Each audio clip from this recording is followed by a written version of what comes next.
Hola y bienvenidas y bienvenidos al canal Bar Historia. Hoy tenemos el honor de entrevistar a Daniel Levovich, profesor de la Universidad Nacional de General Sarmiento e investigador principal del Consejo Nacional de Investigaciones Científicas y Técnicas, el CONICET.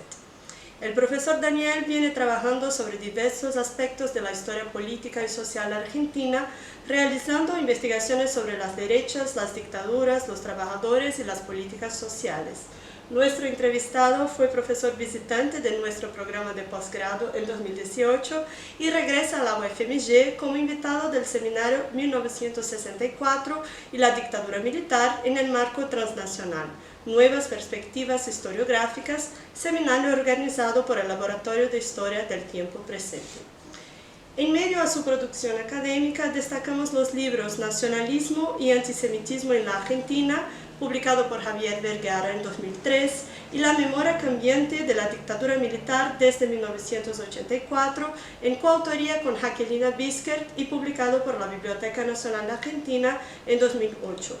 Junto con el profesor Rodrigo Pato Samota, el profesor Daniel organizó el libro Las dictaduras argentinas y brasileñas en acción, de la violencia represiva a la búsqueda del consentimiento, en el que se abordan temas como la economía, las políticas sociales, la educación, la represión y la propaganda durante los regímenes dictatoriales que vivieron ambos países entre las décadas de 1960 y 1980.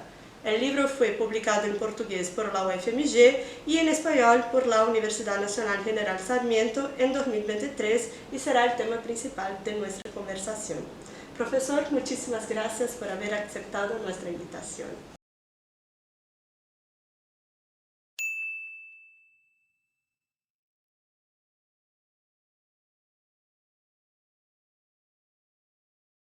Bueno, el libro que has organizado con el profesor Rodrigo inaugura la colección América Latina, Historias Conectadas, que coeditan la UFMG y la Universidad Nacional General Sarmiento. Esta primera obra refleja un esfuerzo de colaboración hacia una perspectiva transnacional y comparada y está compuesta por capítulos escritos por al menos dos investigadores, uno de cada nacionalidad, que discuten temas claves de la historia de las dictaduras argentinas y brasileñas. En su opinión, ¿cómo contribuye este diálogo entre intelectuales de los dos países y el tipo de enfoque propuesto en el libro a la construcción de una comprensión más profunda de las sociedades latinoamericanas? Bueno, en primer lugar, muchas gracias por la invitación. Es un gusto estar de vuelta aquí en la Universidad Federal de Minas Gerais. La colección, como decías, es parte de la idea de potenciar las investigaciones sobre historia comparada y conectada entre Brasil, Argentina y otros países de América Latina.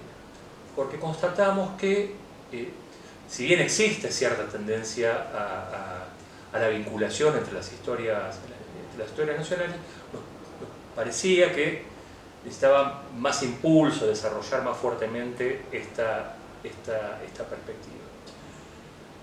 El libro que publicamos en 2023 junto con Rodrigo es el primer libro de la que esperamos que sea una muy larga colección que dure muchos años, aunque las crisis de nuestros países a veces hacen difícil que estas empresas se desarrollen con normalidad.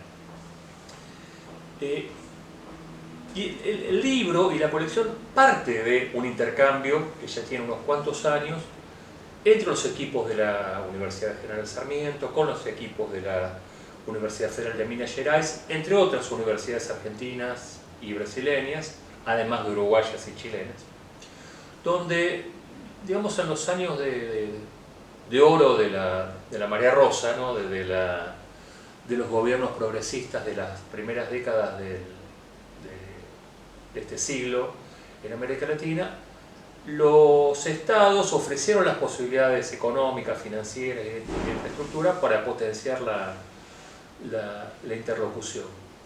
Y esto la verdad que es una novedad para nuestras academias, porque normalmente mirábamos mucho más a Europa o a los Estados Unidos que entre los intelectuales y las historiografías locales. Es decir que para comenzar a responder a la pregunta, no solo busca una mayor interlocución, sino que es el resultado de una mayor interlocución. Entonces, muchos profesores de nuestras respectivas universidades dimos clases de grado y de posgrado en la otra universidad.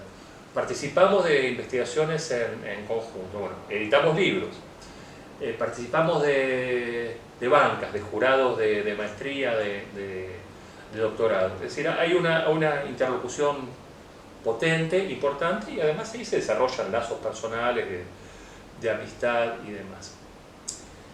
Esas condiciones, bueno, primero con el Brasil de Bolsonaro, hoy con la Argentina de Milei, no son óptimas como lo eran en aquel momento.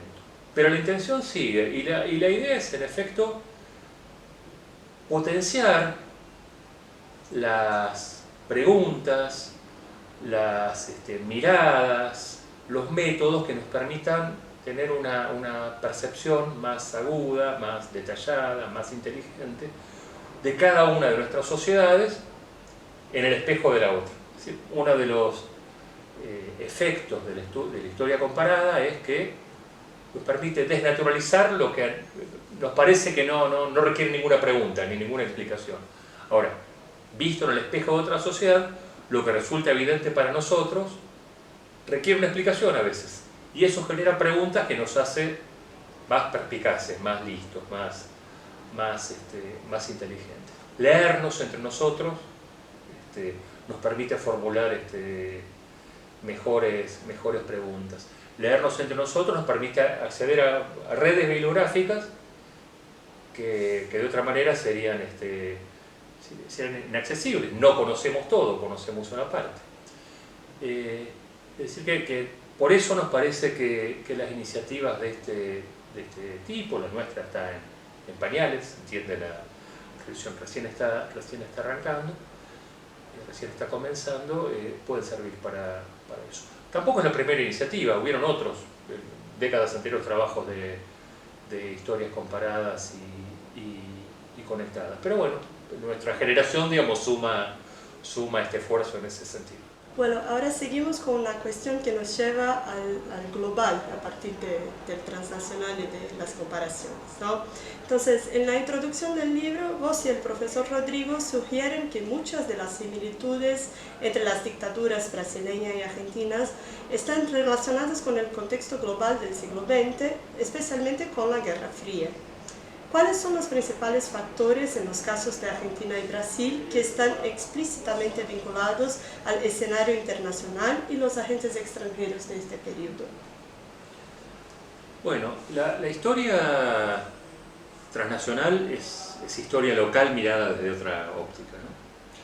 Evidentemente hay grandes dimensiones como, bueno, la fase del capitalismo de posguerra y las características que impactan en América Latina, como por ejemplo, y en Brasil y Argentina en particular, la profundización de la estrategia de industrialización, que había promovido un tipo particular de sociedad, con una presencia muy fuerte de la clase obrera y presencias diferenciales de los sindicatos en ambos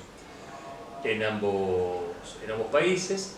Evidentemente la Guerra Fría y su impacto, bueno, en distintas áreas, ¿no? Pero muy fuertemente en los ejércitos, una relación triangulada con los Estados Unidos y la adopción de la doctrina de la guerra interna y luego la guerra contrarrevolucionaria. Ese es un elemento en común. Tras la Revolución Cubana y también los cambios en la Iglesia Católica, el despliegue en el mundo de la cultura, pero fuertemente en el mundo de la política y del Estado, de una perspectiva anticomunista, que es cierto que en cada caso se vincula con distintas tradiciones. En Argentina el anticomunismo, o una de las escenas del anticomunismo, se va a unificar con el antiperonismo, aunque el peronismo también haya sido fuertemente anticomunista. En Brasil, bueno, busca otras maneras de situarse. La recepción de la Revolución Cubana y cómo eso impacta en las características particulares del anticomunismo latinoamericano, sudamericano. El fin de la etapa de la Alianza para el Progreso y la vuelta del intervencionismo duro norteamericano. La emergencia de una estrategia revolucionaria común en los años 60, de la mano del Che Guevara y los intentos de armar una estrategia continental. Solo para empezar podemos sumar la circulación de textos, la circulación de ideas, la circulación de personas, la circulación de tendencias estéticas, pero solo para empezar son estos factores internacionales, transnacionales, hemisféricos en algunos casos, pero lo transnacional como que encarna de distinta manera en cada escenario nacional. Por supuesto que la colaboración entre las dictaduras al momento de la represión es un factor transnacional, de escala latinoamericana, o la influencia común en otros procesos latinoamericanos, como las dictaduras de Argentina y de Brasil colaborando con terceras dictaduras. Y esto es curioso, porque si hay estrategia de colaboración, a la vez que no desaparece la desconfianza entre ambos países. En el año 66, bueno, todavía está en democracia Argentina, en el periodo previo al golpe de 1966, esto lo voy a plantear mañana en la jornada, pero una de las hipótesis de conflicto del ejército argentino es invadir Brasil, Chile o Bolivia en caso de que el comunismo tome el poder. Lo hacen en plena dictadura. Entonces, como decía, ¿no?, todos estos factores y podría seguir, impactan muy fuertemente en el periodo. Pero lo transnacional no debe ser pensado como Estados Unidos o la Unión Soviética o el Vaticano tramando conspiraciones, aunque también las hay, por supuesto, sino los modos en que tendencias, corrientes, modelos, instancias de desarrollo impactan en determinados territorios y se nacionalizan. Uno podría hilar más fino, es decir, no es lo mismo un fenómeno determinado en Río o San Pablo que en Recife. No es lo mismo en Buenos Aires que en Jujuy. Podría hacer otro juego de escalas inclusive, pero bueno, como la entrevista es corta. Bien, ahora volvemos al libro. Al menos 2 de los capítulos, el tercero, escrito por la argentina Gabriela Águila y la brasileña Mariana Jofili, y el séptimo, que has redactado en colaboración con Janaína Martins Cordeiro, también invitada del seminario, señalan la necesidad de ambas dictaduras de promover políticas de represión contra los grupos opositores, al tiempo que adoptaban medidas para consolidar una base de apoyo popular. ¿Qué paralelismos se pueden establecer entre los ejemplos brasileño y argentino en lo que respecta a ese tipo de esfuerzos? ¿Y cuáles son también las principales diferencias entre ambos casos? Bueno, sabemos que toda dictadura, aún la dictadura más cruenta del mundo, el nazismo, el fascismo, Franco en España, Pinochet en Chile, siempre combinan la represión y la búsqueda de consenso combinaron en distintas proporciones y con distintos instrumentos, tanto de represión como de búsqueda de consenso. El caso de la represión es un buen ejemplo para mostrar lo que hablábamos antes. Argentina adopta desde el principio la política de desaparición de personas, la dictadura del 76. La política de desaparición de personas, en buena medida porque habían visto el impacto internacional negativo que había tenido la represión abierta a la luz que desarrolla el Chile de Pinochet. La dictadura anterior a Argentina, la que es paralela en parte, o digamos la que se establece en el 66, no tiene esas características. Es decir, mata gente en manifestaciones, pero sobre todo encarcela personas. Combate a los grupos guerrilleros, pero busca sobre todo encarcelarlos o matar. No tiene esa política de desaparición. Pero podemos decir que la dictadura del 76 es sobre todo una dictadura contrarrevolucionaria que aplica los métodos contrarrevolucionarios, y esa es su razón de ser. El impacto numérico de la dictadura argentina es enorme respecto a su población. Tomemos la cifra que tomemos, muertos y desaparecidos, es una polémica muy fuerte en la Argentina de hoy. El impacto será enorme.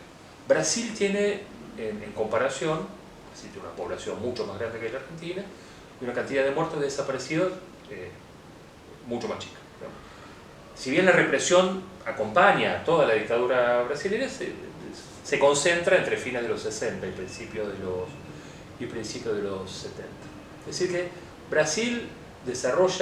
la dictadura de Brasil desarrolla su represión sobre todo antes de la represión de nuevo tipo, mucho más salvaje, sistemática, que comienza con el golpe de Pinochet en Chile y continúa con el golpe de Videla en Argentina, y que va de la mano con el desarrollo del Plan Cóndor, en la que las 5 dictaduras, porque también Bolivia, parte Perú, 6 dictaduras,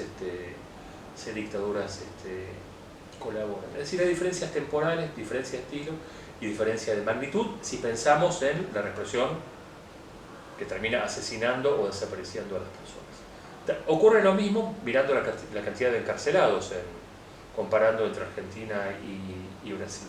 Entonces las diferencias de magnitudes y de estilo son muy grandes y expresan esto, ¿no? La manera en que se tramitan localmente tendencias, por ejemplo, doctrinas militares que son de un alcance mucho más grande, occidental. Pero si miramos otros elementos de represión que están en otros capítulos del libro, por ejemplo, represión a intelectuales, censura, represión en la universidad, vamos a ver que la dictadura brasileña va a ser mucho más tolerante que en la Argentina, que tiene que ver con el plano de la cultura, sobre todo con el plano de la universidad. La dictadura argentina, cierra algunas universidades, la dictadura brasileña abre muchas universidades. Algo similar ocurre con la búsqueda de base de apoyo popular. No uso ningún concepto más específico porque es motivo para discusión. Hay una diferencia fundamental entre las dos dictaduras, básicamente entre la dictadura de Brasil, la larga dictadura que comienza en 1964, y la segunda dictadura argentina del 76-83. La dictadura brasileña, como todos sabemos, es una dictadura desarrollista. Busca el desarrollo, el desenvolvimiento. La dictadura del 66 argentina es similar en ese sentido, y bueno, mucha parte de las obras de infraestructura más importantes de la Argentina en la segunda mitad del siglo XX, hay que decirlo, lo desarrolla esta dictadura. Puentes, centrales hidroeléctricas, centrales nucleares, planes de vivienda. La segunda dictadura argentina, bueno, no es la segunda, pero la del 76, es una dictadura que decidió sacrificar el desarrollo argentino en nombre de la seguridad. Para quebrar el corazón de la clase obrera argentina, decide quebrar la industria, quebrar el desarrollo. Esto provoca que los incentivos materiales para apoyar a la dictadura pueden existir en Brasil. Los trabajadores nordestinos que venían al área de San Pablo a trabajar, incluido Lula, el joven Lula, veían la dictadura como algo muy positivo, porque habría posibilidades de trabajo remunerado en muy buenas condiciones, sobre todo comparado con sus lugares de origen. En Argentina pasaba todo lo contrario. Se estaba disgregando la clase obrera. Los trabajadores, en principio, perdían salario, perdían condiciones de trabajo, y algunos de ellos perdieron inclusive su trabajo. En un proceso largo que continuó luego en democracia en Argentina. Argentina es un país que se desindustrializa. Es un país que predomina el sector financiero. El sector financiero no ocupa mucha gente, ni genera encadenamientos productivos que ocupan mucha gente. Entonces, la principal manera de integración social, el capitalismo, y dirían la modernidad, que es el trabajo, y un trabajo remunerado, en buenas condiciones, asociado a la atención de la salud, a la posibilidad de jubilarse y demás, en Brasil se expande, en Argentina se achica. Luego están otro tipo de política, y la verdad que en Argentina se desarrolla muy poco. No hay una política de vivienda sistemática, no hay una política se pasa a las provincias una parte de la salud y de la educación, entonces esos servicios en las provincias pobres se hacen peores, y en las provincias ricas por ahí se mantienen. Brasil tiene una expansión de estos sistemas en estos años. Entonces lo que queda en Argentina es la propaganda. Entonces hay un uso sistemático de la propaganda y de la acción psicológica. En Brasil también existe, pero en Argentina es sistemático a lo largo de todo el tiempo. En Brasil el corazón de esa propaganda es el milagro brasileño. Brasil, el país del futuro, para French y Brasil. En Argentina el corazón de la propaganda es la guerra antisubversiva. Hay una campaña contra la Argentina, el marxismo internacional ataca a la Argentina, los argentinos somos derechos y humanos y no tienen que venir a controlarlos. También en este sentido no es que haya sido menos guerrera, pero la lógica de la apelación a la población va a ser distinta. Y por supuesto, las dos dictaduras intentan aprovechar para sí los grandes eventos deportivos, sobre todo los mundiales que ganan respectivamente Brasil en el 70 y Argentina en el 78, ¿no? Que como todo gran evento van a ser asociados, tratados de asociar a elementos propios de los gobiernos de aquel periodo. Y por último, Argentina desarrolla, por motivos muy complejos, pero que también buscan ganar adhesión popular, Argentina desarrolla una guerra internacional, la guerra de Malvinas. Brasil tuvieron la suerte de no haber desarrollado una guerra en ese sentido. Bien, para cerrar, los gobiernos dictatoriales son fenómenos políticos traumáticos cuyas consecuencias aún resuenan mucho tiempo después de la redemocratización. ¿Cómo han influido las diferencias entre las dictaduras de Brasil y Argentina en la memoria de los regímenes de estos países? ¿Y cómo siguen influyendo las disputas sobre estos pasados en la vida política a ambos lados de la frontera? Bueno, es una pregunta difícil porque tiene varios ángulos. Voy a tratar de responder lo más concisamente que se pueda. Tiene que ver el carácter de los regímenes, pero también el fin de los regímenes. El régimen de Brasil tuvo una salida pactada, negociada, que incluyó formas de amnistía y la decisión colectiva de no revisar demasiado la historia de Brasil.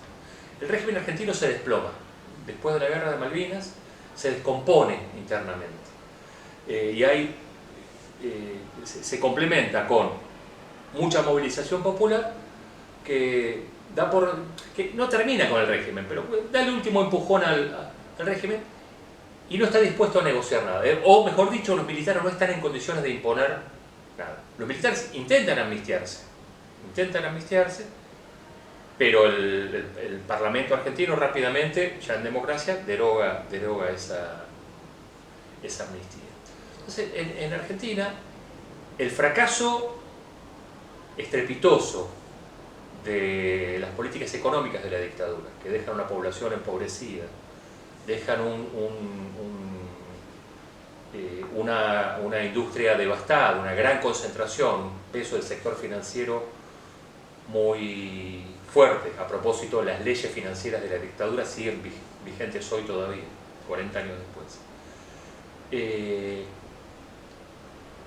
Más la catástrofe de la guerra de Malvinas, como arrastran un sentido de la dictadura que además incluye la dictadura como sinónimo de terrorismo de Estado.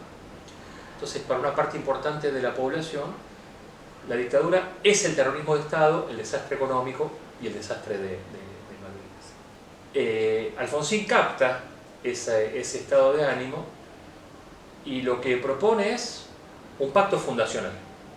La base de ese pacto fundacional es el nunca más, una comisión que recaba información sobre lo ocurrido en la dictadura. Hubo muchas discusiones si tenía que ser esa comisión, otras, bueno, fue esa. Hizo un trabajo muy importante, escribió el libro Nunca Más, que se convirtió en un símbolo universal. Al año siguiente, en 1985, vino el juicio a la Junta Militar. Entonces, este conjunto promovió, junto con tradiciones políticas argentinas, la existencia de un movimiento social muy importante vinculado a la demanda de justicia, como el movimiento por los derechos humanos en Argentina. En Brasil también existe, pero no tiene, y no tenía sobre todo en los años de la transición, el peso y la relevancia que tuvo en Argentina. Porque en Argentina la democracia se refunda en torno a lo que se puede llamar el pacto de nunca más, que en nuestros días ya está cuestionado, recién desde el poder. En Brasil no hay algo similar, se refunda en torno a una constitución que no hace referencias explícitas a aquel pasado. Entonces, la memoria de la dictadura tiene un rol central, en el caso argentino, y un rol importante, pero no tan central en el caso brasileño. No casualmente, muchos años después del fin de la dictadura, el gobierno Dilma, recién se fundó la Comisión de la Verdad.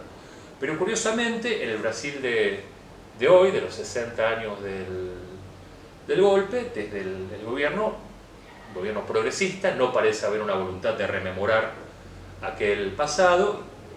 Y en Argentina, a 48 años del golpe, el gobierno de extrema derecha sí rememora aquel pasado, pero intentando cambiar el sentido social que en los últimos 40 años se desarrollaron en Argentina. Entonces estamos en un momento paradójico. La derecha, que no quería hablar, ahora habla. La izquierda, que quería hablar, ahora prefiere callar. Bien, profesor Daniel, una vez más, en nombre de todo el equipo de VariHistoria, agradecemos tu disponibilidad y la amabilidad de estar aquí con nosotros. No, al contrario, muchas gracias a ustedes. Invitamos a todas y todos a explorar nuestro canal y a descubrir otras entrevistas realizadas por VariHistoria.